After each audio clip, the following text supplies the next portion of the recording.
Welcome all to the special work session of the Planning Board, December 7th, 2006. We have a number of items on the agenda, but before we start, I thought I'd take a moment. It seems like the work we're doing on amending the zoning ordinance is creating a lot of interest in the community, so I think it'd be good to introduce everybody around the room because we may have a lot more people watching at home than we normally have. To my left is the City Planning Director, David Holden. Mr. Will, who is our perhaps youngest of age, but most senior member of the Planning Board. Second youngest of age, but still the most senior member in years of experience. Mr. Coker, Mr. Caviello. The youngest. Souse, who helps us out by recording all our activities. Councilor Dwyer, who everyone probably knows. Ms. Paige Roberts, ex-vice chairman of the Planning Board. She moved away and then decided to come back and rejoin us. She loved Portsmouth so much, so all of you who worry about what we're going to do to Portsmouth, here we have somebody that came back a couple times. Mr. George Ceramis, Lucy Tillman, city planner, Ms. Cindy Hayden, assistant city manager, and to my right, our esteemed consultant who guides us in these, Mr. Bill Tainer, and he worked on the master plan, so he's very familiar with the goals of the city. And I think it's important to mention that all the work we're doing on the zoning ordinance, which will probably consume the next 12 months, is attempting to implement the recommendations and objectives of the master plan into the zoning ordinance. The Planning Board, only way of achieving the master plan objectives is to adopt the ordinances to achieve those goals, or attempt to achieve those goals. Now tonight we have 4 items on the agenda. 2 at least are city council referrals, so we'll try to move this meeting along. We probably won't resolve any of them tonight, but we'll get it started and hopefully we can complete our deliberations as soon as possible. I think it's important to note too that it would be my hope that the Planning Board would agree that we have public meetings at the end of our deliberations so we get public input, because hopefully that can improve our work product. So without further ado, go to the formal part of the agenda. Proposed ordinance amendments. 1A, table 10, dimensional requirements of the zoning ordinance. Change to maximum building height within Central Business A, CBA district from 50 feet maximum, 50-foot maximum to a 40-foot maximum. The CBA district is really sort of the waterfront district of the downtown. It encompasses basically along Bow Street and the area behind the railroad tracks heading over toward North Mill Pond. Basically where Cindy Ann Cleaners is and the Herald Building, that area. Mr. Holden? Okay, as Jerry's indicated to you, the council at their last couple of sessions have worked on 2 proposals, and they've also sent 2 other proposals. We're taking them up in the order that they were conveyed to the Planning Board for a report back with recommendation. The first one, as Jerry's indicated, is a change in the dimensional table where the height, the maximum height for the Central Business A district is proposed to be changed from 50 feet to a maximum of 40 feet. The purpose of this session is to become somewhat familiar with and discuss this proposal and to see what the board would like to proceed with. I'm not quite sure how we would like to proceed, but I guess I could indicate to you that it's with the present ordinance that we introduced 2 central business districts, the A and the B. Prior to that, it was 1 central business district, and in general, the height had been established in that district at 60 feet. Over time, there were also allowances that would have allowed for a 12-story building. Thankfully, that never came about, and 60 feet became, since 1980, codified as the maximum building height. And like I said, the present ordinance introduced the 2 districts, which then had the 2 different heights. I guess I would open it up to the board for discussion. That's appropriate comments. Councilor Dwyer. I'll wade right in, but I'm not representing the council on this because as those of you who probably You're heard the planning council, board member. we really didn't discuss this at the council. We simply appropriately remanded it to the planning board. I want to say a couple things which are, I know are contradictory, but just to put them out there. I think the first is about the overall issue of, as some people have raised it to me in the community, freelance zoning. The idea of taking little bits of things while we're trying to do the whole zoning code and addressing things just one little thing at a time. And, you know, I think we all probably have a concern about that. So one of the kind of overarching things I'd like us to talk about is that issue, whether we talk about that first or after we've talked about several of these, and whether or not we should be thinking of issues like this that come before us and actually enlarging them and taking it as the opportunity to review a chunk of the zoning code. So whether or not this should be our opportunity to look at CBA and to look at other things within CBA and not simply to look at one aspect of it, because as you said, it's, you know, within 12 months we've got to do the whole thing anyway. So the whole is made up of its parts, but it's not made up of its, you know, atoms. And so, you know, possibly one way to do this would be to use this as the beginning of a larger discussion. So that's one thing, and then I'll come back and say some other things. Mr. Coker. Could I get a clarification of terms? You use the term freelance zoning. Is that the equivalent of spot zoning by No, another I name? don't think so. I think it's really the beginning, and I don't want to label it as spot zoning, but taking things, Jumping around? taking things out of their context as we're trying to look at larger pieces of zoning. So I'm not referring to any particular spot, Right. but more the conceptual way of trying to look at things within a larger context. And so rather than reject it, I would say, shall we look at something in its larger context? And maybe that should accelerate our look at some of these pieces. Yeah, I was thinking, and preparing for this, that there's potentially a lot of activity in the so-called northern tier zone. Bow Street's pretty well developed. And that rather than just look at height, we should look at that. We have 3 months. We should look at the whole, rather than just do 40 feet and then come back and change it again. In case we discover there's changes, we should do an in-depth You're saying on the looking zoning. at that On this particular piece. district. Exactly. And I think while it may appear to be freelance, since all our work is future-based, if we don't get this done, developing will take place and we may not be happy with it. Right, and I so why think- not I start? think this one has a priority, and Right. I always thought we could go through this very methodical process and take a year, and then discover the zoning we put in place is already, Right. doesn't have any effect. So Right. this area should have a priority, and then we should try to stay with some organized process to do the rest of it. But I think we should take an in-depth look and try to complete CBA.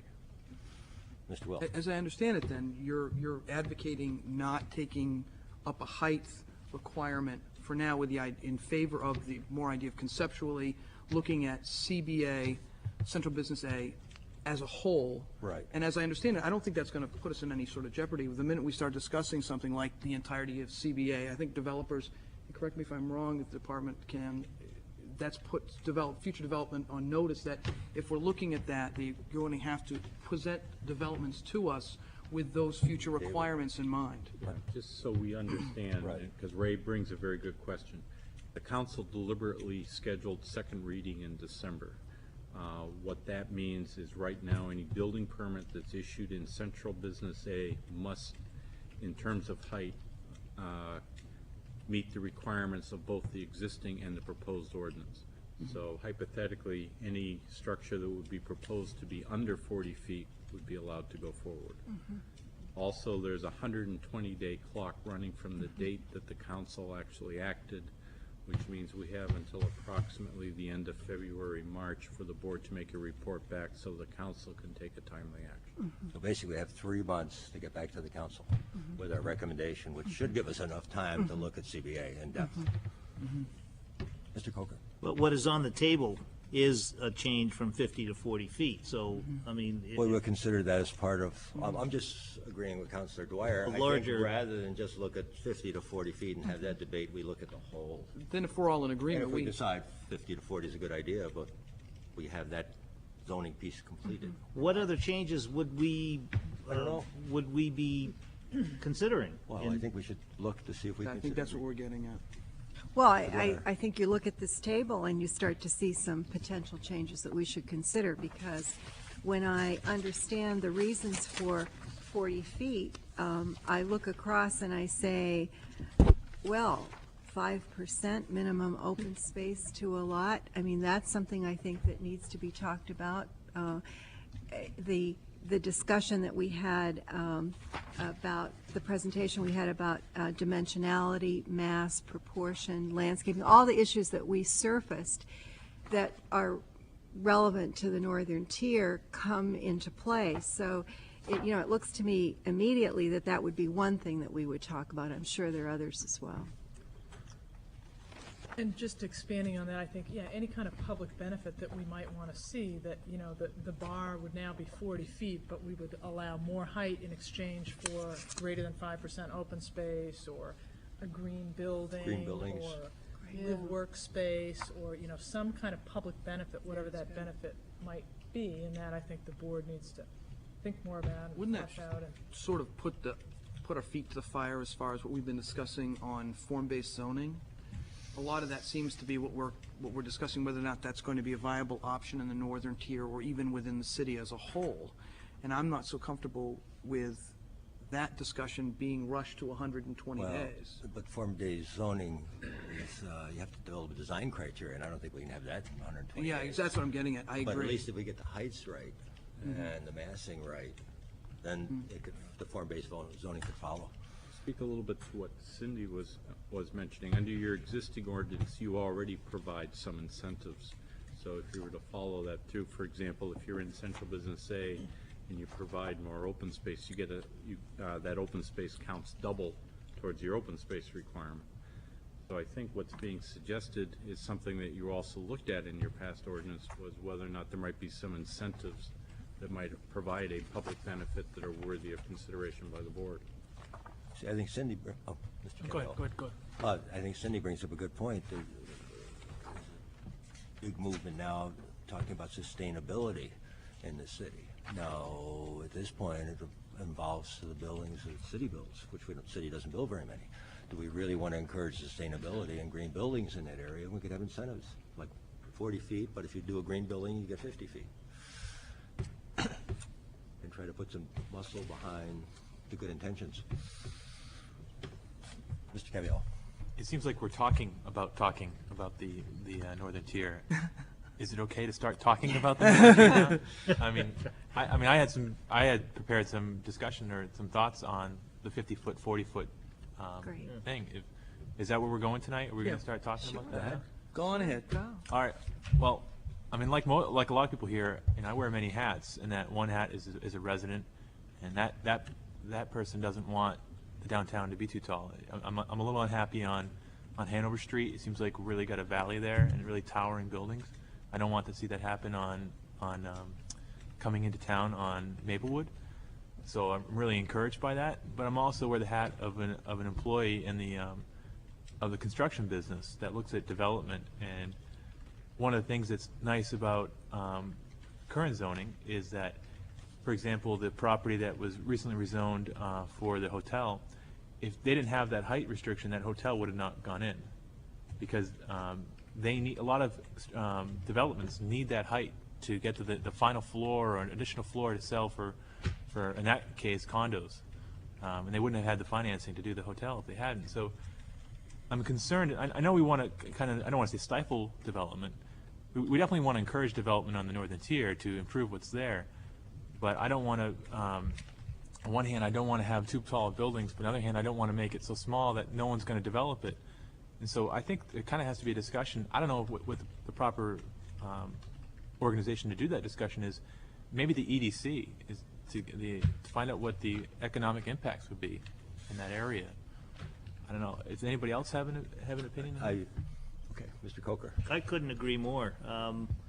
one of the things that I think I understand the principle of why you want a lower height. So allegedly, it's so you can, as I understand it, to keep from blocking totally the view. It's like building a wall at the water, and you want to, and please correct me if I'm wrong, that's where this comes from. And Tony's point is absolutely on the money. I mean, it's expensive enough to do anything today. And what we're doing, and I think the unintended consequence of something like this is to literally force a developer to charge a higher price for the existing square footage that they can put in 40 feet, exacerbating the problem of affordability. Right. And it's like the dominoes, just one knocks down, the other knocks down, the other knocks down the other. Now, I'm not proposing that we have a 100-story, Hancock building either, but I share your concern. And I'm a downtown resident, I have a so. whole page of notes on the same subject. I think I saw it as a couple different ways. One, your point, but building height is incremental, so the top floor is really inexpensive compared to the first floor for somebody to build. So if you take, and the land cost is pretty expensive in that area, you take the land cost and amortize the building cost per square foot, and you cut out a floor, you change the economics of that building dramatically. Absolutely. And he may not be able to build it, or he's going to have to charge a lot more rent. And we want viable businesses downtown, and the rent will be affordability of the rent. Plus, there's another element in my mind, and it may be only an incremental piece, but everything helps. It's affordability for everybody else. Most studies show that commercial businesses pay more in taxes than the cost they incurred to the city, and that subsidizes residences. Because commercial building. That's a bit, No, that's a bit simplistic. It does on the surface. It does in total. But that also No, means. let me finish. Well, I believe this, so let me finish. Fair enough. So if you cut out a floor, you cut the tax base, and you make the city a little less affordable if you believe that commercial businesses. And I only say that because half the city's budget is schools, and businesses don't create any school expense. And that, So if you allocate that money over, and to a it's certain, helping residences. and to a certain degree, that's true. In fact, I agree with you in that very simplistic, two-dimensional way, but the fact of the matter is, and why we have a planning board to begin with is that you have to balance that against the needs of the community. You can have that, but that's also going to increase traffic, increase infrastructure, and while you will have the money to pay for it, the fact is, do you want a town like that? And that's a legitimate question to ask. And I think that's the reason why the height that's why we're requirement debating comes it. before. Exactly. Right. So it comes down to the fact of how do we balance the needs of the developer on one side with the needs of the community not wanting a valley in the middle of the northern tier. Now, the other issue is I'm going to be a bit frank here, and I see the northern tier as one large structure that we see as moving, one parking lot that is slated for redevelopment and has already been approved by the planning board, at least in one step of the process. But the surrounding businesses are pretty much established, the ones that directly abut Cindy and Cleaners and the rest of those. So I wonder, it's not the sort of thing where it's an empty lot here. Eventually that lot will be filled, and how we fill it, I think, is what we have to ask here. But to say that it has not been developed, I disagree. I think that the real question here is, how will we develop it? Not necessarily it's undeveloped. Well, we wondered if we had enough to talk about. Yeah, we do. We do. Mr. Coker. Jerry, I think that before I can even remotely begin to consider this, I would like to get public input, and I would really like to have developers come up and tell us the impact of changing, the economics of changing. I'm not a developer. I'm not a builder. But just plain logic tells you that if you take a 5-story building and make it a 4-story building, it's your costs per square foot are going to go up. Right. And I'd like That's to a know, fact. I'd like to know just how much. If it's a marginal cost, well, that's one thing. If it's a significant cost, that's another. I mean, it was alleged, and I have no idea whether it's true or not, about the condominiums on the top floor. That's the only thing that made that project viable. Well, maybe, maybe not, I don't know. But I would like to hear Tony's idea of the EDC. They have a point of view, and certainly a developer has a point of view. But I'd like to get some of that point of view, because I don't know if this is a good idea or not, quite honestly. Councilor Breyer. Just to clarify on that point, because it often got confused, remember the reason that was given for the condos making that viable had to do with upfront financing and not We're price per selling the square condos foot. and Just- creating cash. Yeah, it's just creating cash, a cash flow. But if those condos couldn't have been put there because of a height restriction, then that project would have gone straight down the tubes. But I think that's a Well, you'd have to very find narrow cash flow in a assessment. different way. Maybe, maybe not. Yeah, you'd have Yeah, to that's a find. I'm not very a narrow. developer, But, so yeah. I but don't that was just to, Oftentimes, it can be true, though. right. Just so that that piece doesn't, that we get that clarified. I want to just raise some other issues, because I think the economic ones have been raised, and the master plan issues, which I think got us here, which Tony started talking about, suggest some other things to me, because the master plan issues really were about access and sightline and connection to waterfront. And that has, yes, I think it has to do with height, but it also has to do with placement and scale, size, placement of buildings, mixed use in that area. That brings up a series of other things that compete with the conversation that we just had, and I think those need to get on the table, because I think that was part of the impetus behind the height restriction. And if we're connecting it to master plan, I think that's probably its closest connection. But I'd be interested in other people's thoughts about how do these issues we're talking about connect to master plan.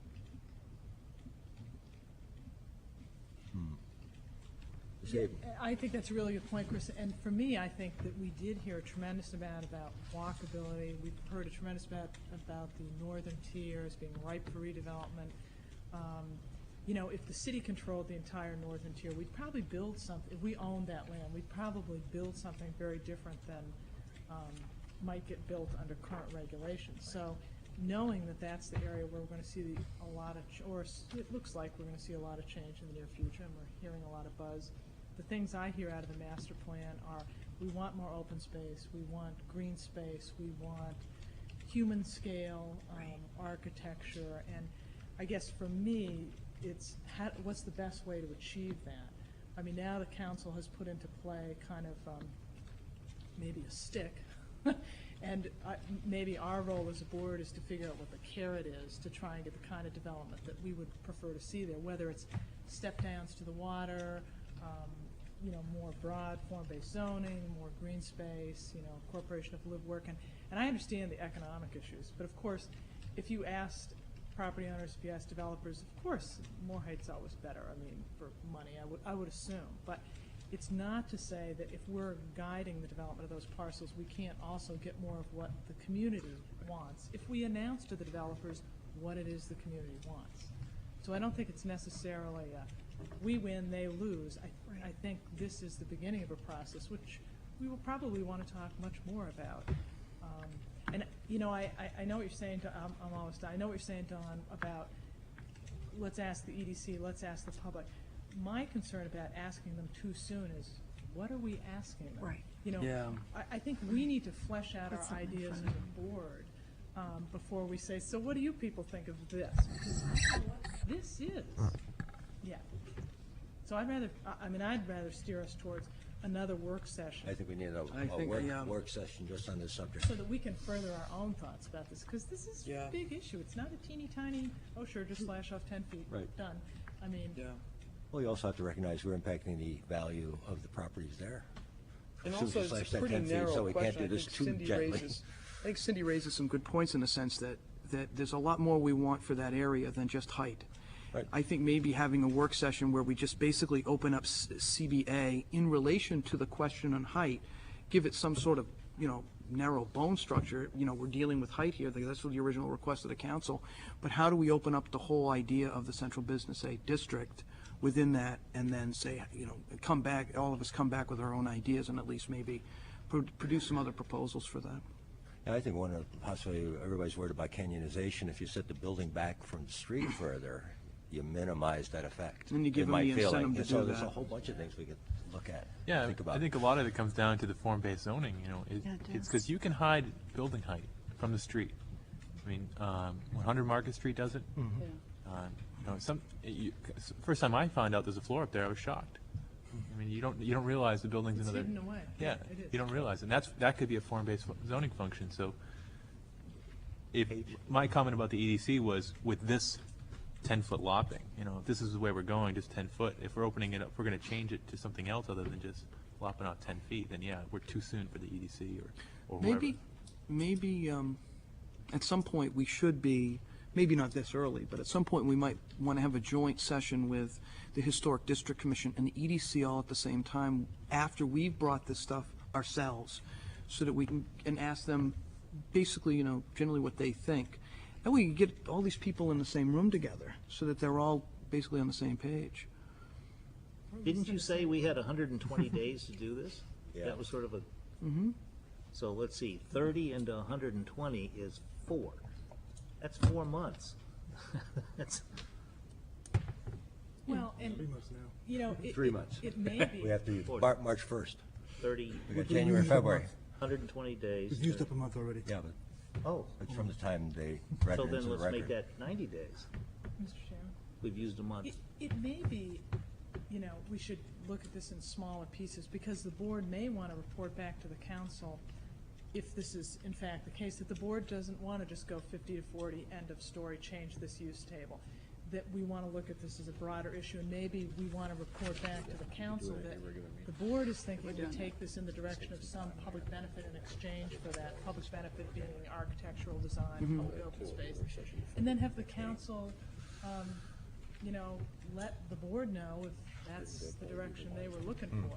Because we don't want to, you know, we have our consultant on board, and they're under contract to do certain things, and we're already asking the consulting firm to run in a bunch of different directions at once. So I think we want to use their time carefully, and we need to give them some direction, so that we're not wasting a lot of time developing an ordinance that maybe not what the council had in mind. Yeah, I was just going to say that I think it's important, what Chris said about sort of trying to expand the discussion here and address these larger issues, and maybe this is the time to bring it back to the council and say, we want to have this larger discussion and be sure that we get some kind of, you know, stamp of approval to at least move in that direction. Well, I think Would that it's be in limited our time? purview to be able to do that. Would that restart the clock to the 120 days? No, that's the problem. more of a It's a time schedule. Nod. Councilor Well, Grant. and I know the clock is short, except we're doing the whole thing in 12 months, so. Oh, I know. If it takes I us think we 3 have months plenty to of do time if this, we we're work never on going to it. get the rest done. So, I mean. think we have plenty of it's- time. We have plenty of My time. We've suggestion got to would be, do it. if everybody's willing to have maybe an hour-and-a-half work session before the next scheduled planning board. Yeah. On just this subject. An So hour and a- everybody's hour and a prepared. half? Because it's, hour? Hour and a half, is that what you said? Hour? I How guess long do you I just think? want to know what the start time is. When you say an hour and a half. Yeah. Well, all right, we'll do it at 6 o'clock. 6 o'clock. And we might want to do it on a non-planning board night, you know, do the set, I mean, we're going to have a lot of work sessions we've got a lot of work to do in the next year. But this one, And- because it has a rapid, Right, maybe we want to do not, you know, I don't know, it's the board's desire. How about this one on a planning board night, and if another one comes up, then we'll do that one on a non-planning board night? right. Well, I think Cindy's bringing up a good point. Rick's got a lot of material that we gotta get. We'd suggest to the board that you consider doing the first Thursday as a regular work session. But because this item is time sensitive, I think Jerry's suggesting let's pick it up again Might have in another 2 meeting weeks. this month. So that we keep working on it. So we want to pick a different date, that's fine, but I feel, So next Thursday, the 21st? There's Yes. 2 Thursdays in between. 2 weeks. 2 weeks. or do we want to have it sooner? I'm trying to accommodate, make it easy for everybody else. I'm available. I'm available on the 21st. I have one in 2 weeks from today. Well, the 21st is your regular meeting, so we hope you're available. Me too. Well, I guess for me, on setting a date, what is it that we want to try and accomplish between now and the next time we have a work session on this? I mean, and with that, maybe, I don't know if Rick Tainer has any observations would like to throw in here from his perspective as to how much effort might be involved in this, or if there's kind of a simple way that we could design an ordinance without a tremendous amount of effort, just with these kind of guiding principles of wanting public benefits. So with that, I'll put you on the spot, Rick, if it's okay with the chairman. Very okay.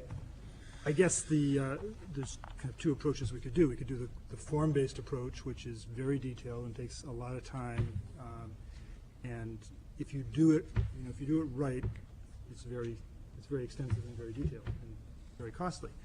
We were thinking of trying to incorporate some form-based things into a portion of the ordinance, but we hadn't gotten as specific as the northern tier at this point in terms of ideas for it.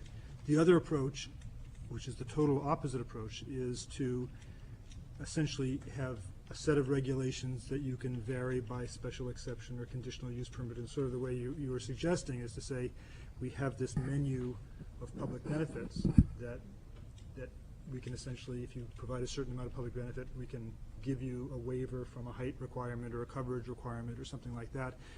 It doesn't have the specificity. It requires you to think case by case as every property comes in, rather than thinking of it in terms of an overall plan. I think what you were mentioning in terms of form-based, thinking about getting the height and the massing in the open space right, whatever that right is, requires a substantial amount of thinking. The master plan, for example, said envision the northern tier, the growth of the northern tier as an extension of the central business district. Well, now you're seeing what the central business district is, because you're seeing that fill in with the hotel and everything. So if you had known that that was what that was going to be, you might not have said in the master plan, I mean, I don't know, you might have, but you might not have said that we would like to see the northern tier extend that way, because that would begin to imply, well, maybe you want to do more 60-foot heights there, go back to what it was in 1980 rather than 1995. So I guess I'm waffling, but I guess the easier, simpler way to do it would be to do the simple provision that you might go down to 40 feet with gaining back the 50 feet through provision of public benefits. The much more complicated one is to actually do the detailed design study that tells you what you want to do, and I don't think you're going to get that done. And you're not going to get that. You're not going to get that done in 3 months, and you're going to use up the entire consulting budget for it. So, I guess that answers that question. If I could build on that too, if what Rick is suggesting is something that we have had some experience in, so we can do something, but that gets something back to the council so that the moratorium, if you will, on the building permits gets lifted so things can move forward. Meanwhile, while we're working on the ordinance, if we do come up with something that's good that can be amended into that, we can also do it. But right now, effectively, the city's policy is we're freezing everything in Central Business A. And we know from past experience that that pressure mounts with each passing month. So I think the department would recommend that you go the approach that Rick is suggesting. Do we have concurrence with the idea of a menu? Before we do, just one question. Clarify, David, if a developer were to come with a proposal for Central Business A right now, they would have to be working under the 40-foot? They have to meet both, so the most restrictive would be 40 feet. So they could not propose something at 50 feet? Correct. So in effect, this is in effect? For 3 months. Okay. All right, got it. Mr. Gabrielle?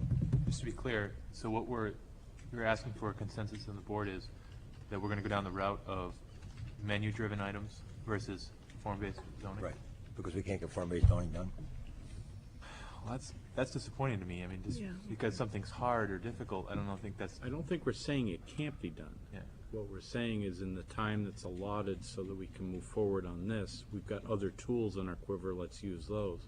Let's not lose sight of the form-based zoning, because we've got a longer time to do some of the other things. Some of that couldn't be incorporated. I think you were saying, one question I was going to ask earlier was, can we just say, okay, let's go with the 40 feet, and then realize that we're going to be coming back to it? I was going to say something along those lines. I mean, you could say that that your longer term goal is to come up with that more broader approach that addresses form and open space and links all those things together. And you could essentially, I mean, you could use the 40-foot as an interim zoning. In essence, I think is what you're saying. And then we say by the end of the project, but in 12 months from now, we come back and we essentially repeal it and come back with something more complex. The danger is, obviously, that somebody could build something within the 40-foot height limit, and then you may not get what you want anyway, because there is the pressure to develop somebody may want to develop and not, But if we Wait for put the in a money. recommendation that says, we have a 40-foot height limit, but we want to work on some incentives so that someone does this, Well, this, and this for more height. that's why I think let him put the list together, and You that'll know. be the subject. What do we really want? People will be less likely to want to try to I build see it. this work session as an introduction and get everybody's brain, get the issues I'm out. fine with that. Yeah, me too. Councilor Dwyer. Just don't want the list to be too short. And I also want, since Christmas is coming, more than one list. Because I agree with Tony. I think if we're trying to do the whole thing in 12 months, we ought to be able to do more than just the trade-offs for one aspect. There may be some additional aspects of what we were talking about a few minutes ago. Access. one. That we could also have lists for, so that we wouldn't only be looking at one dimension of buildings. And I don't, I have to believe that we got to get going on this, and so that we could be looking at a few things that interact together. Otherwise, it feels like we're starting a bad precedent of putting off discussions that we need to have about other parts of the city as well. I would like to just caution you that this 12-month process is, 12 months we have is aggressive, and we can't just chop it up, into smaller pieces, because what you're essentially doing, if we move into looking at the northern tier, is you essentially stop me from what I'm doing right now. I know. So it's, in essence, it makes it 15 months instead of 12 months. You don't gain all of that 3 months back. And actually, we might want to go through several of our discussions this evening before we decide what the priority. I appreciate that there's limited, everything can't be a priority, I know that. And I think the other thing we really need to appreciate is, these are not simple little issues. These are very complex issues that take a tremendous amount of time. And, I know what you're saying, Chris, but I almost think, I like the simpler approach of, you go to 40 and you can come back up to 50 in exchange for meeting some simple principles, with the thought that, I think we're a long way from saying, yep, form-based zoning is great, let's write that up and do it. There's a tremendous amount of work from the policy statement, which we don't even have agreement on. This board thinks form-based zoning is good. We haven't made that statement yet, to producing these regulations, because they are very detailed, if you get what you want. And I wasn't even talking about form-based, I was talking about adding in a few other code thinking ideas, so going ahead with the old-fashioned thinking, but doing a few more of them. And you're talking about like setbacks and Yeah. coverage? Yeah, and- some of the things that came up. Well, So- Those Hoping could be that's what the public list- benefits. And the public benefits could all be from the same menu, but that there are more than one code item that we look at. And I understand that we have to look at how they interact, but that's going to happen anyway. So I hear, I understand, much as I would love to go to form-based zoning, that we're not ready to do that, but that we could maybe step our way toward it by looking at how different codes interact that relate to the same ideas that we would be looking at with You're form-based saying, let's be zoning. creative, Yeah. not restrict ourselves. Let's push the easy button. Do we give that list tonight? Do we start shouting out ideas, what we're thinking about for this? How about you email them to Yeah, us? the email is a wonderful tool. Great idea. I think this is going to take several work sessions before reaching Yeah, I would conclusion, think so so. I think if we've introduced it, a lot of good ideas have come out right now. We've got 2 weeks to think about it some more.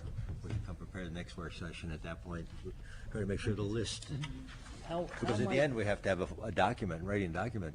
The lists are easy, the document may be difficult to write, so. How might we pick the brains of developers or economic development people to help us, me, understand the economic impact of some of the things What the that we're best doing? incentives would be to get what we want. I would assume that once we have a list and we begin to work on it, that before this board, I would hope that before this board sends anything back to the council, that you will have gone through the step of soliciting public comment. Yeah, And absolutely. I would also assume that you would probably ask the department to do a review of it and try to report back to you. So I think what you're doing here is you're saying, let's get something on the table that we can look at so we can work from that, refine it, retreat from it, go forward with it, change it, whatever. Okay. Are we set with that one? We'll have a work session Starting at at 6 o'clock at before the regular scheduled meeting. And Is that gonna work, David? That's CIP night, right? So we can have 6 to 7, another work session on this, and then start at the regular 7 o'clock time? Correct. Okay. Actually, the CIP will be the January meeting. And we want Rick Tainer to be there for that meeting, for our work session? For the CIP meeting? For the 6 to 7 work session on this? I guess we could discuss that. We could probably, the involvement that Rick gets in there is something we're going to have to figure out. It's probably going to be a collaborative effort. But I'm sure Rick can produce a paragraph for us. Okay, we'll move on to item number 1B. Non-residential plan unit development PUD, function as an overlay in the office research OR and the industrial I districts. Mr. Ken, you have a presentation for us? I'll go over this. This is something that was brought to the planning department by Smutty Nose Brewery, and we have a letter here from the attorney for the brewery with the draft ordinance. And the issue is, as you know, we went through about a year ago or more a review of all of the office research districts in the city and had some recommendations for a number of them, and then had some recommendations that that some of the others would have to go through the comprehensive zoning revision process before we could really figure out what to do with them. Each of the office research districts is in a somewhat different situation. Some of them are somewhat buffer districts between one type of use, like a less intensive use and a more intensive use. Some of them are, there's one long one along North Mill Pond where the railroad is, which is a kind of a strange one that it's hard to figure out what to do with there. There's one out on Market Street that is a classic office research district. It actually is offices and an office park type thing. So there's different types of and there's one down off Bartlett Street, I think, which is an older building redevelopment as a mill. So there's a number of different types of these districts. At the same time, the owner of Smutty Nose Brewery came to the planning department with a concept for a mixed-use development. There was a mix of essentially an industrial use as a brewery and a commercial use as a restaurant, and tried to figure out how does that fit in. And we looked at, they were looking particularly at a specific parcel on Lafayette Road, a couple of parcels together that would kind of make a larger scale mixed-use complex. And as we thought about it, it was our recommendation that they look at the PUD concept. And as you know, we're already working on the residential density incentive PUD concept, and we're thinking about that as a way to be more flexible. In this case, it wasn't quite so much the flexibility of land area or a mix of uses. It was really trying to look at this as a transition between an industrial district in the industrial park area behind West Street, and essentially the commercial corridor, which breaks right there on Lafayette Road opposite Elwyn Park. So that's the kind of the background.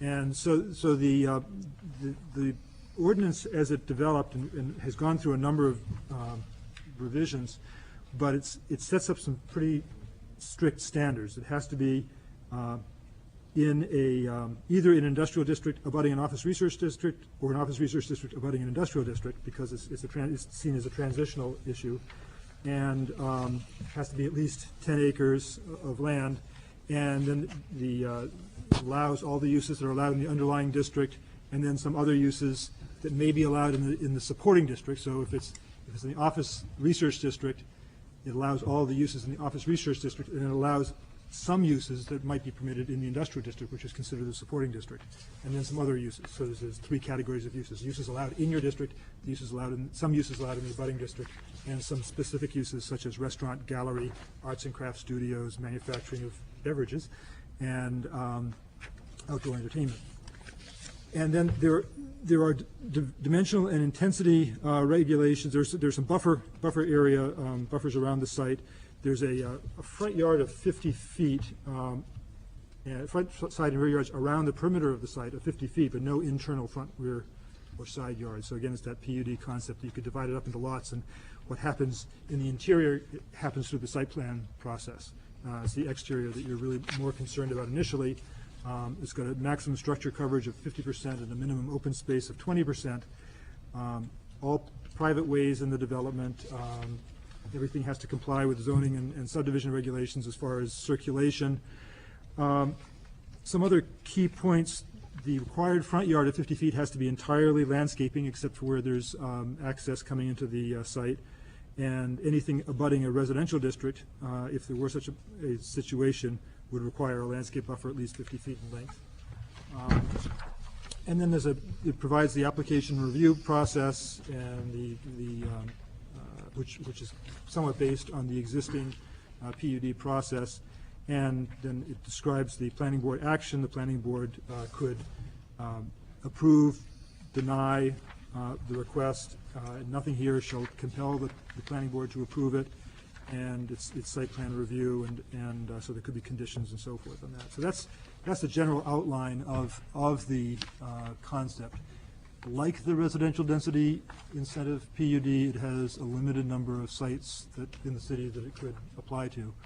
I'm not sure whether we did I don't think we did a map of the sites, but it would have to be something that is essentially between or abutting where an industrial district abuts an office research. So one would be sort of the shore of North Mill Pond, I assume, because there's some industrial abutting the railroad tracks there. So if the railroad wanted to do something, that would be one possibility.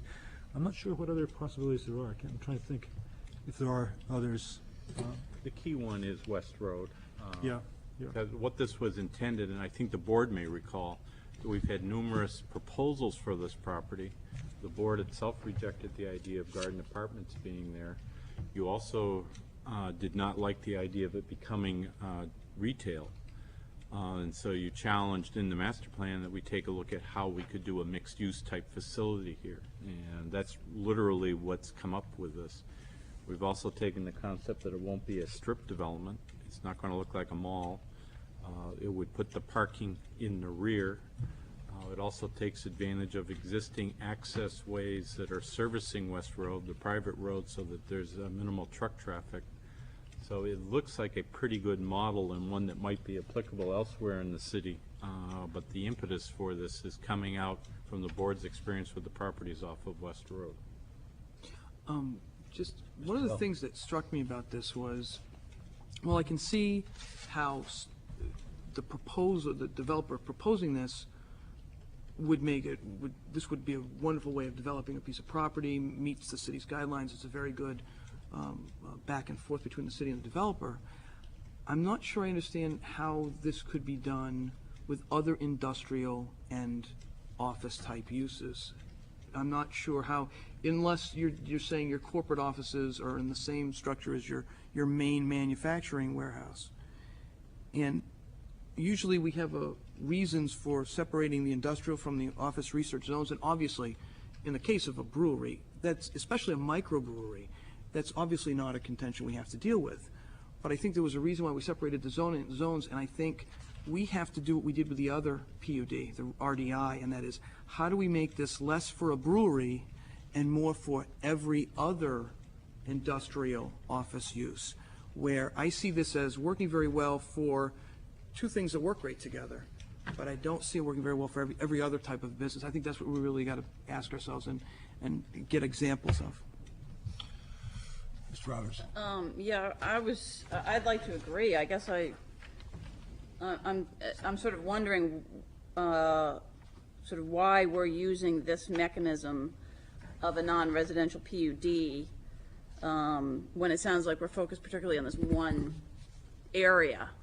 And so, I feel like it's important to understand what other potential areas in the city this might be relevant for. And then, as Ray is suggesting, somehow try to make this feel more appropriate for other parcels in the city, besides just this one idea, one proposed development.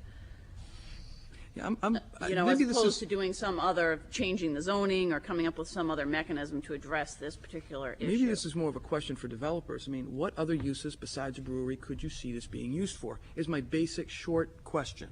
And if that's the case, then how do we fit this, how do we create a PUD It helps those businesses, so that it's a good transition point, but separates those businesses, which is why they separated office research and industrial when they created zoning in the first place.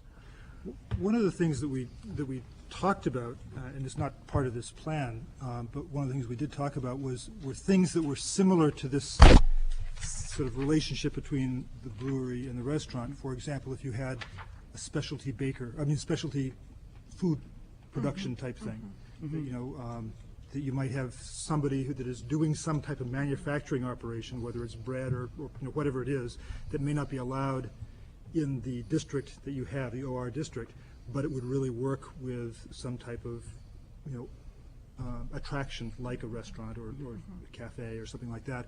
And I think part of the issue is also just the kind of the struggle to think about how to make this OR district work without making it into a commercial strip. So the concern was not to go to GB because that right now, as it's written right now, is not a good way to use that, and kind of would just continue with the Market Basket down to the other side of Campus Drive.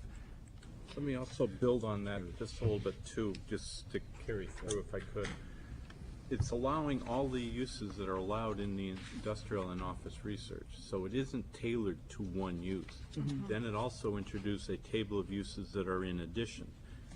A lot of those table of uses that are in addition are something that might be appropriate from the general business, but that precludes a heavy retail type mall development, which is what you didn't want. Yeah. One of the reasons this gets somewhat specific is name vacant lots in the city. Yeah.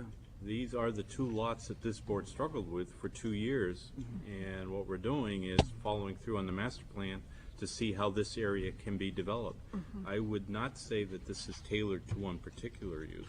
And I agree, and I can see, after Rick's examples there of a baker and such, I can understand that, but I have two concerns. The first being the original concern is, how do we tailor it to those types that we're talking about? Number two, we're creating an ordinance that I'm thinking of 2026. How is this going to help someone in 2026?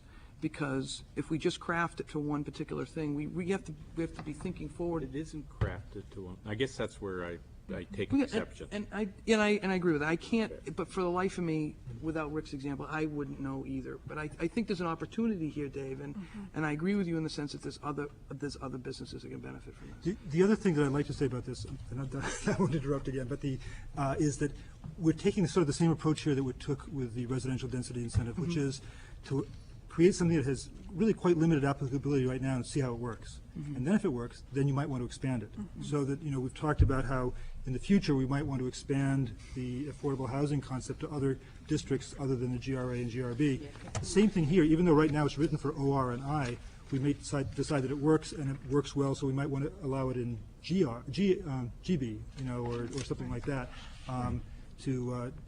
But I think the concern was that there was an immediate interest in getting something done, and it might be the opportunity for us to start thinking a little bit about creating new models that we can insert in the ordinance now and then expand later on.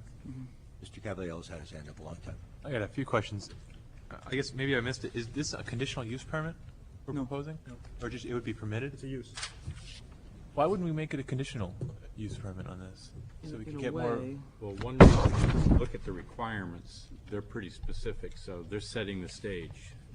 It's not something that you, for example, to assemble 10 acres of land, so that you can begin to look at having these options. So there are a fair number of conditions on it. It actually is a conditional. It is. It actually is a conditional use. Yeah, the type of hearing would be, I but didn't see that. what we're voting on is the ordinance itself. All right, and then Hidden under the words. under frontage, it says that no parking between the front of the lot and the building. What if you have a building on bordering West Road and Route 1? What's the front? Is that where the driveway goes? How do we? It's the principal street. So it's Route 1. Route 1. Okay, and are we going to have the ability to worry about orientation of the building such that, I mean, we say, okay, now, for example, the Route 1, okay, they're going to have the parking on the other side of the building from Route 1, so now residences across from Route 1 aren't going to be looking at a parking lot, but does that mean now they're going to be looking at the back of an industrial facility? I mean, now we have some orientation. Well, I think if you look at the Design table of, standards. I would say, yes, you do have some, because it's a negotiated process, and as Rick was pointing out, if you don't like it, you don't have to approve it. But I would say in this one, your principal access is Route 1, so you're presenting your best side to that area. Your industrial service road is in the rear, be it West Road or the private road, so that's I going to just- be your industrial side anyway. And my head is just thinking like, okay, you've now made the parking ban this side, okay, they're gonna want the restaurant facility on that side, and they're gonna bring the industrial facility towards the Route 1 side. And so that's what my thought was We going. can disapprove it.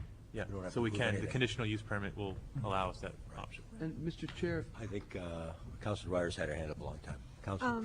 Yeah, a couple of things, and it builds on actually Rick's last answer, which is the first, why the 10 acres, and if this might apply to smaller parcels, which might make it more applicable in other Yeah. places. And the interest to me is, I'm trying to see all these things and what they're getting us 12 months down the road, and the idea of a model for other areas, and possibly we should even think about what other areas it would apply to, because this is potentially a redevelopment of Strip, is my interest in it, that what this potentially does is give us a way to think at some time in the future when we have an opportunity to get our way out of some of the strip mall situations to what those could become. So in some ways, it's actually, I think, from a corridor standpoint, it helps to address the corridor issues that we were talking about and gives us a new vision for what those corridor issues should be. And that's particularly interesting, but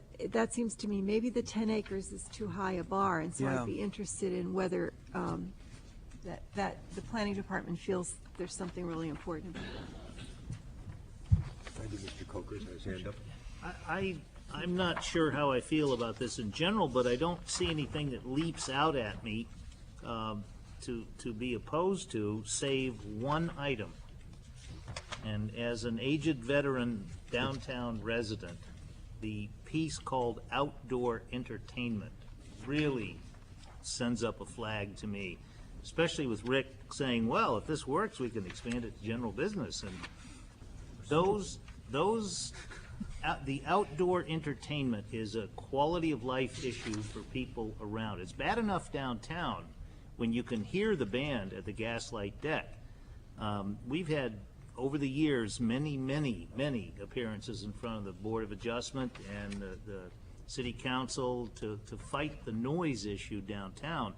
At least we have buildings to break up the noise. Let's say, for the sake of discussion, you put outdoor entertainment like the Gaslight Deck, you would be able to hear that from 3/4 of a half a mile, if not a mile away. There's nothing to break the noise. And those poor people that live across the road there, Elwyn Park, I don't think they need to be listening to music at 11:30 or 12 o'clock at night. I am adamantly opposed to that one item. The rest of it we can work with, but adamantly opposed to outdoor entertainment in this district.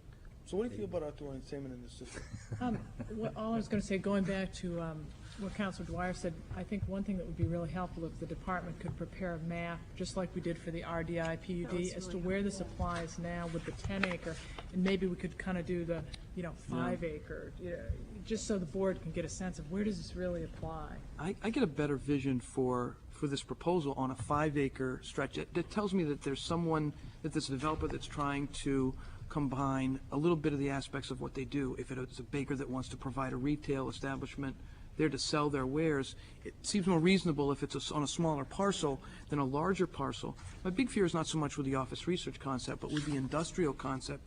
I'm looking at some of the uses here in the industrial district as it stands, and there's a lot of 500 feet, will not be located within 500 feet of residential or even mixed residential uses, and we have a 75-foot thing. Now, obviously, nothing shall compel the planning board to approve a planned unit development, but what we're telling developers as they come in the front door is that we've got a 75 feet buffer there, and that's great, but I would prefer a smaller industrial use, though a use all the same, that I think fits with this proposal and fits with other proposals, but something maybe even a maximum acreage as well, depending on what our vision for the overall proposal will be for this. But that's just something we can bring back to the work session. Mr. Travis? Yeah, I've given this a lot of thought, and I feel that right now it offers too many options for somebody to develop, especially that piece of property across from Elwyn Park. And I don't think I could support sending something like this to the council. I feel that we should try to limit as much as possible so that people can understand, wait a minute, now, if this goes through, this is what can go in there. I mean, right now, this offers a wide range of options, and I just don't feel too comfortable with that. But remember, it is conditional. It's conditional, yeah. Pardon me? We get to review it. It is conditional use. It's not a permitted use. It comes down to nothing shall compel the planning board to issue a plan unit development. I love those words, nothing shall compel. Councilor Dwyer? Well, and there is the exterior design Right. review in it as well, which I thought was interesting. I wanted to pick up on the outdoor entertainment and just mark for later discussion, something that's coming later on this evening, is an ordinance which would suggest that one couldn't, as I read this, if we were to accept the other ordinance related to deleting outdoor entertainment uses in the industrial district and the business district, that would interact with this Collision anyway. of two worlds. So that we're merging two worlds here. So that would be, depending on what we do with this one, that might just take away that concern. Oh, actually, it wouldn't. It wouldn't? Okay. Because what- Explain to me, Dave. What you're looking at when we get to that one is a principal use. This is in other words, if this were in place, this is a component of a bigger picture, whereas the other one is the bigger picture. So they're not necessarily the same. It's like the difference between a primary and accessory use, right? Okay. So it's the accessory piece that makes that different. Correct. I think you have a great deal of control over this, and perhaps we need to address that, because the comments notwithstanding. But this would be the additional use or the accessory use in this case. Mr. Chairman? Just getting back to what you said, George, one thing that I like about this, and I go back to the four purpose and intent items of this ordinance, and also what Tony said too, it is a conditional use permit. And I think it creates that kind of creativity and flexibility so that we avoid bad development, like a blob of apartment houses there, or a big traffic generator there, or the continuation of that retail strip. I think that's a way to break it up. And it may apply creatively in other areas of the town too, but I don't think we're giving them a blank slate like, to any developer. I mean, this project might not go through, and the next project that comes along that might develop this property, I think, could also come up with something creative. But I just think it's a real flexible, creative approach to try and get the kind of development that we want. Gabrielle? I think it's also important to recognize too that, landowners should have a right to be able to develop their property some way. We really, it seems like they keep coming to us, and we're like, nope, nope, nope. Right. And so, I think this is a good step at giving them an ability that's not bad on the community. I have a suggestion, perhaps, that we have Attorney Peters sitting here, that we want to give him an opportunity to speak for a couple minutes and talk about the project. Well, more like the ordinance itself. Well, the ordinance, proposed I'm sorry, ordinance. the ordinance. Is that the board willing to do that? I have no problem with it. This is a referral from the council that started with Attorney Peelich. That's Sure. An attorney that isn't ready? Briefly, I think Rick has probably said all that I would say, with the exception of a couple things. We've worked months with the planning department.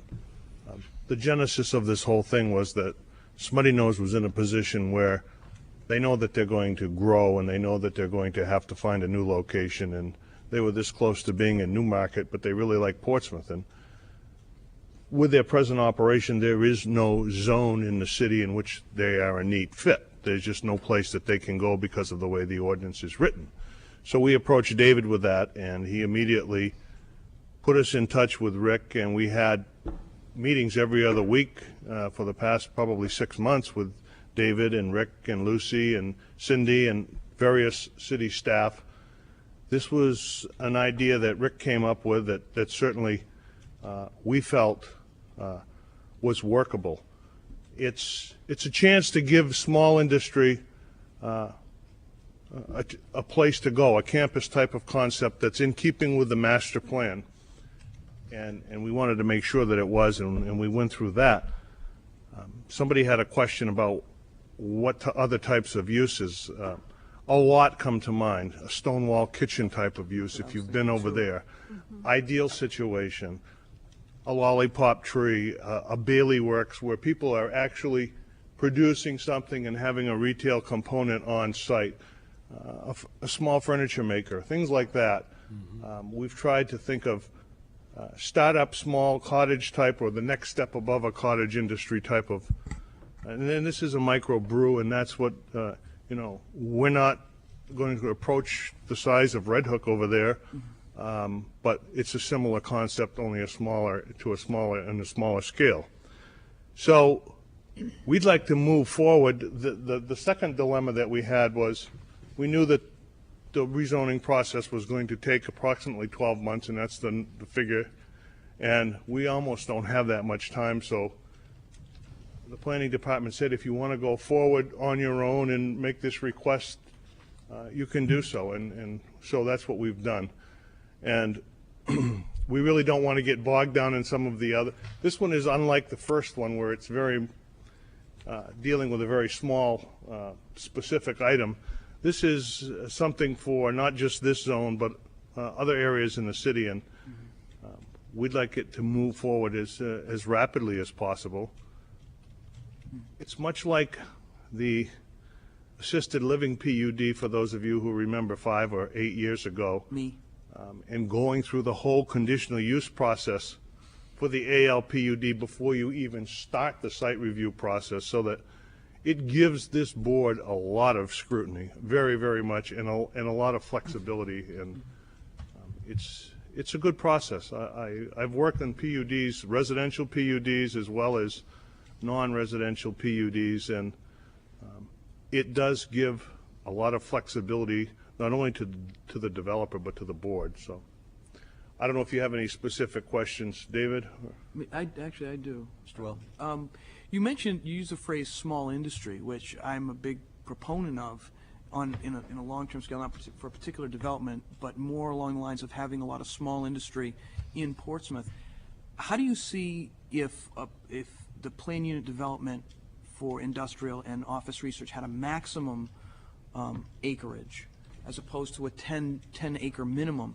What sort of maximum acreage do you see as being able to accommodate a lot of different potential small industry? Well, that's one of the things, and Peter Eggleston is here, and he can answer the questions as well as I can, but one of the things that Peter wanted to do was to not restrict any site just to his operation, but he's looking for other types of similar Stonewall kitchen type of things to partner with, to share 10 acres, because clearly that's more than we need. As far as a maximum goes, given the fact that land is such a valuable and scarce commodity in the city, I would seem to think that, you know, a campus type concept like this, you wouldn't want it to be much bigger than probably 15 or 20 acres maximum. Yeah. I don't know, I think, but I don't think there are that many sites out there in Portsmouth with that the we have to mixing worry of the about. two zones, I think it would be easier that if we had something smaller, it would be easier and more manageable than something larger. As much as, and I can't see anything. I look at the Bailey Works, the lollipop tree, and some of the other suggestions, and now I can think of ones on my own now that I have that concept in my head. That I can see that as being a very good tool, especially on Lafayette Road, if it's on a small scale. But if we try to put it in 10, 15, 20 acres, I think that's where we run into a lot of the concerns that we have, the night entertainment, the clashing of industrial and office research. But I think if we do it on a small scale, I think it could be a very good option for a lot of different areas of the community, a lot of different businesses, and the city itself. Thank you. Thank you. Minor point, but just for the record, I'd like to correct something Bernie said, which was that I was in on those meetings with the department. I think he's thinking of Nancy Carmer, because I wasn't there. Try to not be at those meetings since I will be voting on this. Mr. Gabriel? Would it be appropriate to recommend a public hearing? Yes, I was just going to ask. The next meeting? Or do we want more advance? I would say do it as a public meeting, but we'll notify abutters, and if we miss one, it's not, you're not required to have a hearing. No, I We think could do it for the next meeting, I guess. There are some concerns, but there's maybe general consensus with the concept. Let's hear from the public, and we can always adapt, have a public meeting. abutters? I'm sorry? Did David say he was gonna notify abutters? Yeah, we take the property lines on the industrial districts and try to So get them out. all of the We'll try to. properties that throughout the city that meet this criteria? Oh, okay, I got you. try I was to. thinking, wait a minute, did I miss a specific location here or something? I got you. David, does that give the department time to do the zoning matrix? We could probably prepare it, or we could prepare it following the hearing. To our purposes, this is forwarding the master plan, so our matrix would be supportive. If we had a public meeting, we'll take in the public comments and try to reflect them in there so that you can review them. So it's whatever the board would like. I think it would be good to have the rezoning matrix before the public hearing, or concurrent with the public hearing, so have it in our Possible? packet. Yes. Good. Is that is possible? Okay, We'll good. schedule a public meeting for the next planning board meeting at the end of this month. 21st? Jane and I will do a legal notice tomorrow. That'll be part of the regular agenda of the Regular planning agenda, board. yeah. Great.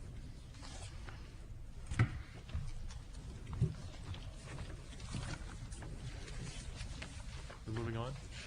Moving on, I'm finding my notes. The third item on the agenda is formula-based zoning Well, for the historic it's district. actually not on there, but I think it's under other business. Yes. We have two new council referrals. They are so busy there at the council. Not off the press. You all had a chance to read this. Is somebody I believe Mr. Tainter is prepared to give us an overview on the formula businesses. Yes, indeed.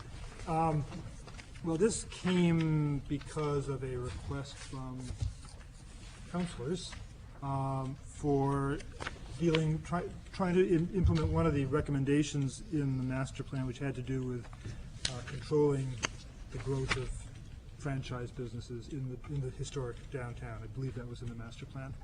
And so we did some research on what other communities around the country have done, and there actually there are a number of models around the country.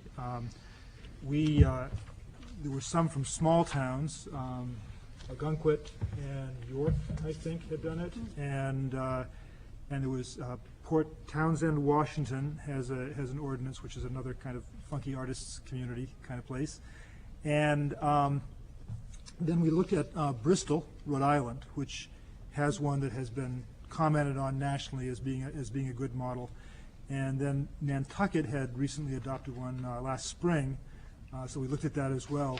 And we ultimately came down looking at the Bristol model as a model that we thought fit this area pretty well. Incidentally, you may have heard that I think 2 weeks ago, Portland, Maine, adopted a formula business restriction, which is more restrictive in some ways than what you have before you and less restrictive in other ways. But basically, I'll just go through it. There's a list of findings about studies that have been done about about the impacts of chains on changing the characters of downtowns and the importance of preserving the historic character. And that was one of the things that was really emphasized in the master plan process, is how people valued the downtown business area. So on the second page of the handout, after the findings are complete, you start the proposed ordinance, and the first thing is to define a formula business. And this is it's done differently in different places. This one is similar to the Bristol model, and in that it says that it's a business that is required by some type of contractual arrangement to use all this standardized stuff, and it's pretty much identical to at least 5 other businesses somewhere. Some ordinances say, I believe, or at least I've heard the suggestion that you could say 5 businesses outside New Hampshire. You know, if you wanted to make it a little bit more broaden it, so it's some of the small local chains were included. But you have to always be balancing that you're not discriminating in favor of something that's really a chain and against something else that's really a chain. So you know, I guess the model is, when does Moe's become different from McDonald's? I mean, they're both chains of some sort. You have to kind of have that balancing act. So this was and I think Portland uses 30. I think Portland decided if you have at least 30 other establishments. So that kind of, you have all these different types of things of what actually is a formula business and what is a chain. Then the second thing, after doing the definition, you describe these new regulations new standards for formula businesses in the historic district. So it's tied specifically to the historic district. And it has the standards. It's got a maximum size, no more than 2,500 square feet of gross floor area, no more than 65 feet of frontage, no drive-throughs, which is almost in some ways superfluous because most of the historic district has been covered by the downtown overlay district, but not all of it. No internally illuminated signs, no corporate logos or color schemes that are visible to people coming by, even if they're in the back of the store. And then controlling traffic and rubbish removal and loading. One of the examples that you see, and I could actually bring in a picture because it's very impressive, on the main intersection in Bristol is a Dunkin' Donuts.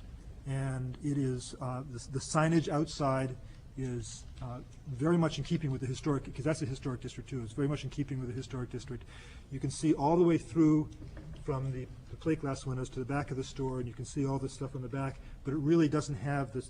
They've changed the colors to adapt to the historic district, and it's a great place. It's got a seating area outside at a bus stop and everything like that. It's kind of Bristol's somewhat toned down, or not quite as special version of what you have at the corner of Congress and Pleasant. The seating area and the coffee shop and everything. So those are the standards, and so A is definition, B is sort of standards, and C is the process for reviewing. So that begins down at the bottom of the third numbered paragraph and says what the board shall do in considering a special exception for a formula business. It has to conform to the standards that are set forth that we've just talked about. The zoning board, right? The zoning board, yes. It has to be compatible with existing surrounding uses. It can't detract from the unique identity of the historic district, and it has to contribute to a diverse and appropriate blend of businesses. Now, some of the things that you could be thinking about when you look at this ordinance is the scope of what you want to encompass in this. One thing I mentioned was this ordinance says it has 5 other establishments somewhere. Portland has had 30, and it could be anywhere in between or on either side. Another aspect is this encompasses anything that falls within that formula business definition. So it could include, as it is right now, restaurants, retail stores, banks, real estate offices, spas, hair and nail salons, and hotel, motel, inn, or B&B. Portland, I believe, has exempted banks, possibly real estate offices, like a Coldwell Bank or something like that could still have its formula sign outside and so forth. They have really focused pretty much on restaurant-type uses, I think. And a number of communities have done that. As a matter of fact, aside from the ordinances that I mentioned that we looked at, there's another range of ordinances that have specifically focused on fast food franchises and have been much more specific in that area. This is somewhat broader in that respect, but that's one of the things you could look at as you consider what aspects of this you like or don't like. What was on the Bristol's list? Was this? This is pretty much Bristol's list, yeah. Bristol Thanks is to real is estate very offices. strict, yeah. If you go to downtown Bristol, there's a Dunkin' Donuts and there are a couple other chain businesses, but you can't see that they're chains until you walk inside. Oh, Councilor Dwyer, I'm looking at the list, I'm sorry. As somebody who just realized she has a formula business, But you're not in the historic district. But we're not in the historic district, but we do have 7 offices, so I would qualify as a formula business, and I certainly hope they're using standard operating procedures. Let me, I want to make the larger point of master plan connection before we start some of the details. My understanding of the master plan as it relates to this issue, and correct me, is the desire to retain small businesses. That the goal of retaining diversity, not holding out other people, but the goal of retaining diversity, incentivizing small businesses, making sure that we have, just like we just did, that we want to have small industrial uses, small manufacturing uses. We want small businesses, unique businesses, and this doesn't do anything for that, as far as I'm concerned. So I want to make sure that we're doing things that in fact are in the spirit of the master plan. And I'm all for, and it may not be this board's role, of figuring out creative ways to incentivize small businesses. I actually talked to a number of small businesses when this came before us, and I didn't find anybody who was in favor of it, of the people that I've talked to, including the folks that are supporting buy local, because their understanding, I think also of the master plan, is that incentivizing small businesses is a different thing than we have in front of us. Now, what we have in front of us, I think, may relate to aesthetics and look within the historic district, and that I think is a different conversation than location, operation, and use. So I think there's a lot in here, but that if we were to actually make this into something viable that would be concerned about our aesthetics, I wouldn't want to have fool ourselves that we were actually supporting small businesses. Because and that's my understanding of the master plan connection. So I think this is very complicated. Well, I think there was a lot of talk, at least during the Portsmouth listings, a lot of people are concerned about franchises move in and the character of downtown would change, or formula-based businesses. But we have to go behind that and say, what are we thinking that happens? Are we thinking that the franchise business drives out the small business, and that's one track? No, I think it's the aesthetic issue. For me, it's both. Well, we got both. I mean, Starbucks was able to go in because, and then another business moved out because as the rents go up, formula businesses or large chains can pay the rents that the smaller businesses cannot. That's something that is talked about in preliminary, and I think the aesthetics come from. You're more likely to have a business that wants to adhere to its own logo of bright blue colors as staunchly as possible, regardless of the regulations of the historic district. And I think this provides another tool in the tool chest for the historic district to say, okay, you can be a McDonald's, you can be a Dunkin' Donuts, but you gotta look like the downtown. Right. And to a certain degree, I agree with this. I have some concerns about making this not a Bristol ordinance or a Portland ordinance, but a Portsmouth ordinance. One of my concerns is the number and type of formula businesses. That's my biggest concern with this. How do we in Portsmouth define this? Are we trying to protect certain uses, restaurant or industrial or retail or whatever downtown? Those are my bigger concerns. But I think I would tend to agree with the intent of the proposal that it does both. It does protect the small businesses and it does protect the aesthetics. And it provides a direct blow to those who will be most likely to be able to fight the aesthetic issue of downtown. Mr. Coker. Go ahead, Tony. Caviello. I agree with Councilor Dwyer, but I think it's an orthogonal issue. I don't think this helps small businesses. I just think it's going to change the way McDonald's and Dunkin' Donuts looks to be more pleasing, which is what I think is a good goal, and I'm in favor of that. But when I first read this, I didn't see it as a means of helping small businesses. But I don't think that makes it bad. I just think it's a separate issue. We're concerned about aesthetics.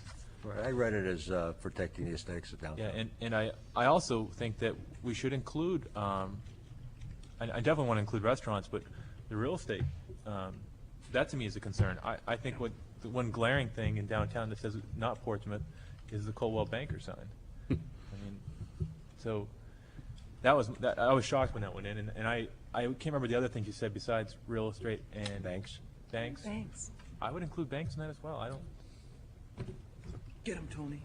You would include banks. I would like to see banks included in this formula. Oh, and the last thing is I would like to see the number go from 5 to 10, and that I think, I mean, I'm personally proud of a lot of the businesses in Portsmouth. I'd love to say that they're from Portsmouth, and that, you know, Joe's Pizza, Moe's, and you know, Smutty Nose Brewery, all that stuff. I would hate to see if, you know, if they try to expand to, you know, 4 or 5 businesses, all of a sudden they.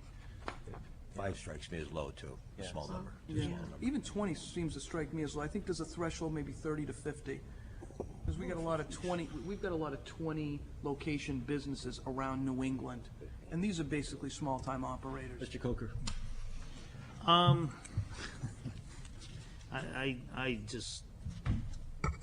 been on the planning board for, I don't know, I'm trying to figure it out earlier, 8, 9, 10 years, 9 years. something like that. But who's counting? Is that what you're saying? And I have to say, with all due respect to the city council and to those that think this is a good idea, this is singly the most bizarre proposal I have ever seen since I have been on the planning board. It comes from your basic view of the world and your view of business and your view of the free market. This is probably one of the most exclusionary things I have ever seen, and I am absolutely, just adamantly opposed to it. And I have reasons specifically. And it says, for instance, formula business, the definition, causes it to be substantially identical to more than 5 or some number. Moe's sells franchises, and I don't know how many they have, but I recall at one time he may have had 10 or 15. Regulate the location and operation of formula businesses within the historic district. I think they already do that through zoning, and it was said before that protecting the aesthetics of downtown. The HDC is our watchdog, and they're even, some may argue that they are going a little bit too far in their zealous protection of the aesthetics of downtown. But they can't control paint color. But that's, Color, and paint color or can banks. affect the look of A downtown. formula business is required to obtain a special exception from the zoning board. The use, even though it's retail, that's already regulated. The size of any individual formula business, 2,500 square feet. Who are we? I mean, the Gap. Tell me what harm Starbucks has done to downtown. Tell me what harm the Gap has done. It's a rhetorical question. The street frontage, 65 feet, no drive-through, that's already regulated as far as I can recall. No sign shall be internally illuminated, that's already regulated. Corporate logos or color schemes shall not be, and this is the one that just made me laugh out loud. They cannot be visible to passersby through any window, opening, or open door. My God, what are we afraid of people seeing as they walk by a store? It's not like you have porn hanging up on the walls. Easy now. He's not. Other than that, I have no strong feelings on it. Other than that. This, you know, provisions for rubbish removal, already regulated. There should be no substantial impact to the public safety from increased traffic, already regulated. No impacts to the roadway or abutting properties from loading area, already regulated. The formula business will be compatible with existing surrounding uses and will be operated in a non-obtrusive manner, or sort of like some of the bars we have downtown now and the outdoor decks. And formula businesses will not detract from the unique identity. It's on and on and on. And one of the best ones, the formula business will contribute to a diverse and appropriate blend of businesses. Would anyone care to define that for me? Well, some of it's a little hard to enforce. Well, my point is that this is anti-competitive. The business takes care of itself. The free market will take care of itself. I have never set foot in Starbucks because I support the local businesses. I read a great thing about a McDonald's closing down in a community because the community is a healthy food community, and they got awards and all this. Nobody's buying Big Macs anymore, so they closed down. The free market works. I think this is, I'm stunned that this would come up in front of the planning board. I really am. One But mildly against. one person mildly against. So, Counterpoint? Oh, you please, go ahead. if anybody can convince me. I've traveled a lot. One of the uniquenesses of Portsmouth is all a diversity of shops and a diversity of look. And that makes it a unique place to shop. And this is a tourist town, and partly that's an attraction. I came here from New Jersey. There were a lot of towns, very affluent towns, where all the merchants closed in the downtowns. Westfield, New Jersey is an example. Virtually nothing left. And what came in are Bombay and Williams-Sonoma and all chain stores, which are very nice because there's nothing there, and they're nice stores. But you go to the next town, Williams-Sonoma, there's nothing, no reason to go there unless it's close.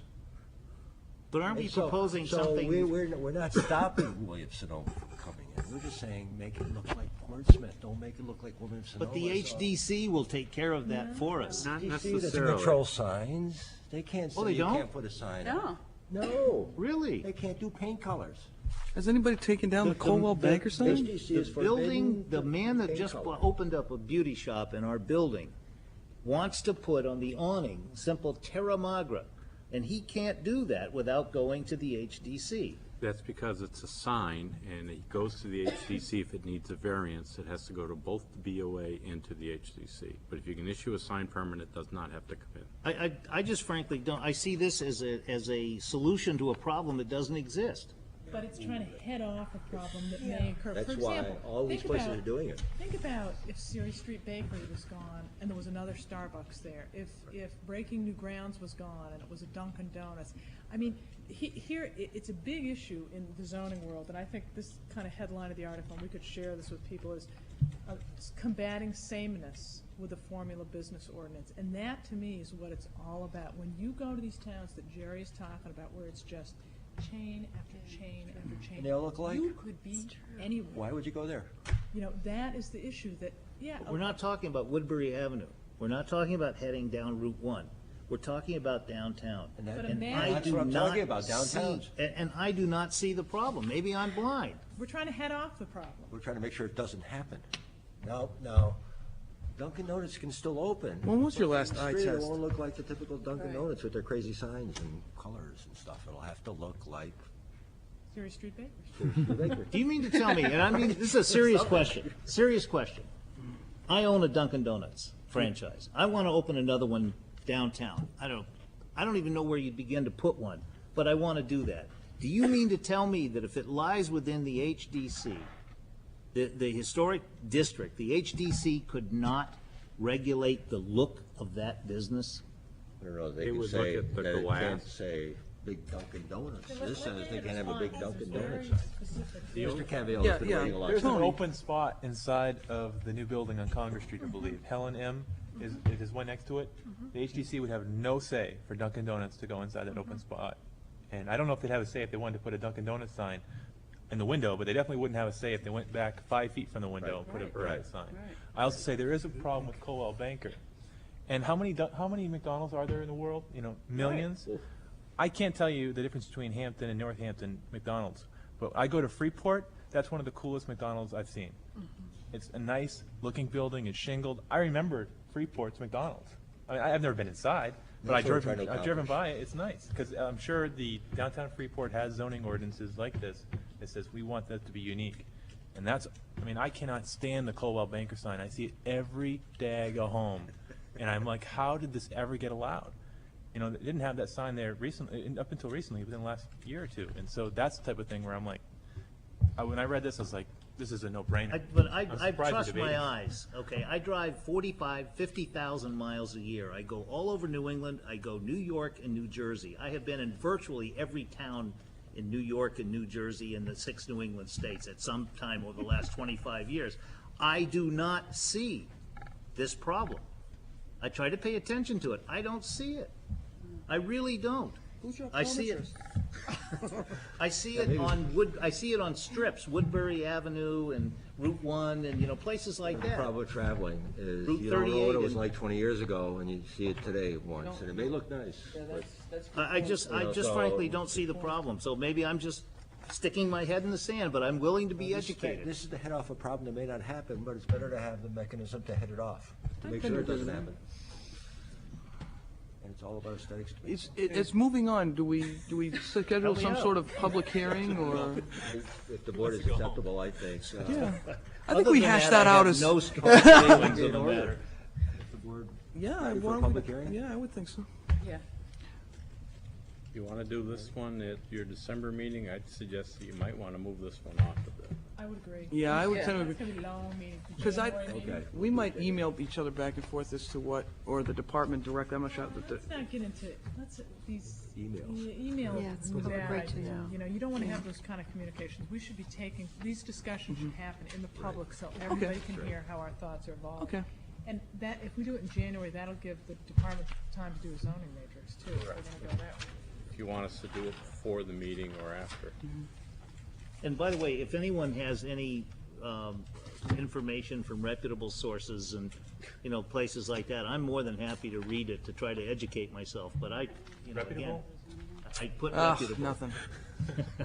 You know, like, We'll get the fast food service. left-wing planning magazine. We only have back alley information. Okay, let's move on to the other item, number 4, which, Let me just, can I just raise one, and maybe it's just I mean, I know the effect is sort of the same. I'm curious about the choice of historic district as opposed to downtown business. I think that it was Zone-wise. proposed initially the concept was proposed by the councilors as a downtown, but there just seemed to be much more of the rational nexus, the link to between the regulation, what you're trying to protect, and how you're doing it, if you tie it to Okay, the historic district. aesthetics, all right.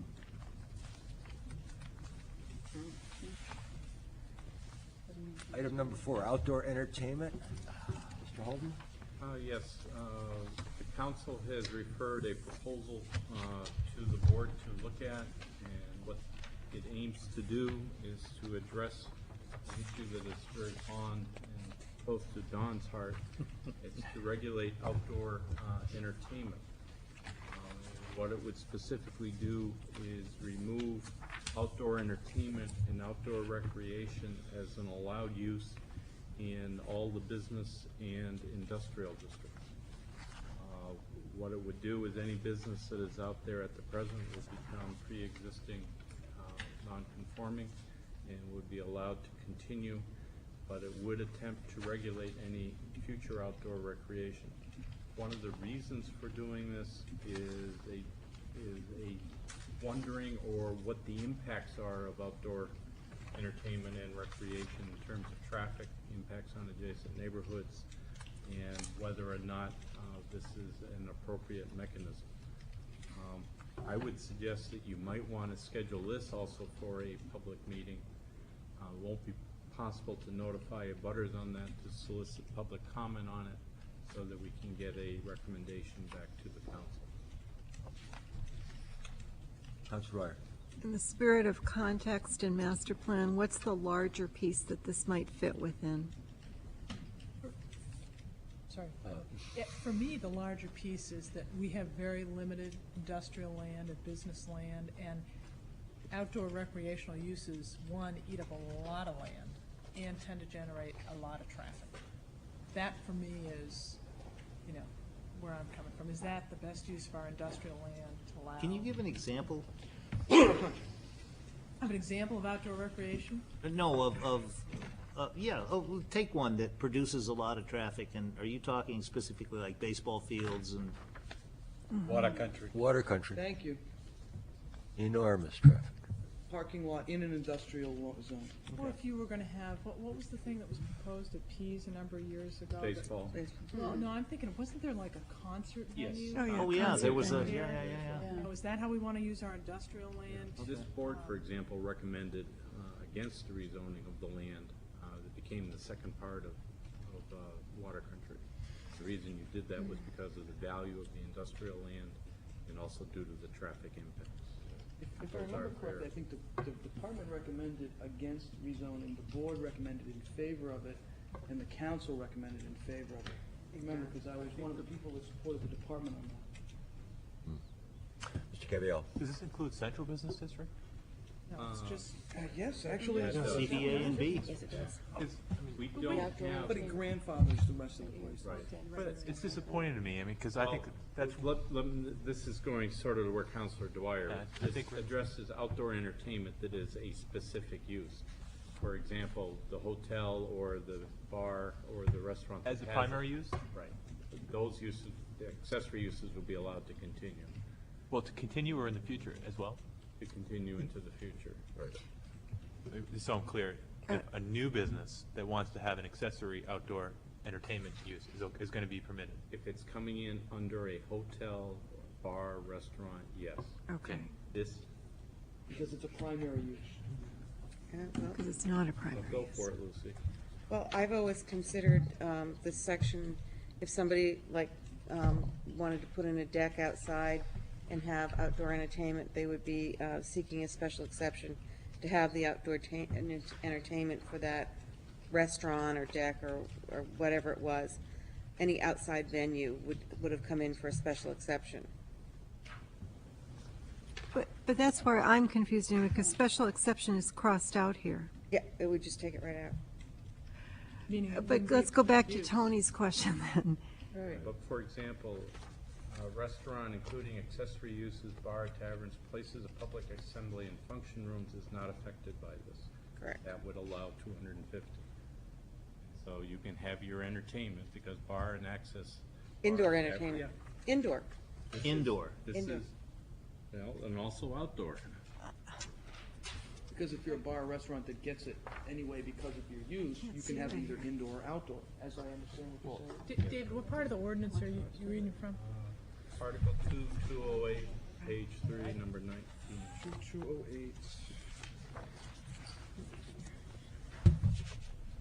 It's interesting because I would have read use 21 as restricting the previous uses. That's actually, that's how, and I think that's how Lucy's reading it too. No, 21 is separate and freestanding. That's this one. Okay. Yeah. That's the same thing. Can you read that chapter and verse David, again? which one, say where you're reading again, this guy, 11? Yeah, but 21 and 28's out. He is treated. 2083, number 19. 283, number 19, restaurants including accessory uses, bars, taverns, places of public assembly and function. I just want to understand it. And if you read those definitions, they include entertainment. And entertainment for a bar or tavern can be indoor or outdoor. 21 is a dominant use, a principal use. One could reasonably argue that outdoor entertainment would be an accessory use. Correct. How do you determine if it's dominant or accessory? By the nature of the use, we have not had in the downtown a dominant outdoor entertainment use. They're always accessory to the principal use. Because of arguments there. But, I mean, just so I can give an example, say, instead of the Gaslight Restaurant, it was Gillies with that deck, which is the principal use. Principal use is food. Is Gillies in their building. I grant you, they do an awful lot of outdoor entertainment, but Yes, mostly around 2 principally a.m. serving food. Scheduled. It's the food that drew you there, not technically the outdoor entertainment. Say, go ahead. Really? There have been many court cases which have settled that very question. And Each one's a separate use. Well, you know, maybe since there's this, maybe we need to look at this a little bit more. Yeah. Just to pin down that item. Yeah. 28, for example, is definite outdoor uses. They're listed, but 21 was, But does 28 apply, and let me give you the example of like the trails around the community campus. Does 28 apply in that same parallel way as accessory or primary? How do we read 28 in that case? 28 is a dominant use. It's the principal use. The principal use is a driving range. Okay. So it's the same thing. Correct. And if you go further, number 45, that was the section that was written to allow the use to be introduced in the industrial district. That's why it's proposed for elimination in its entirety.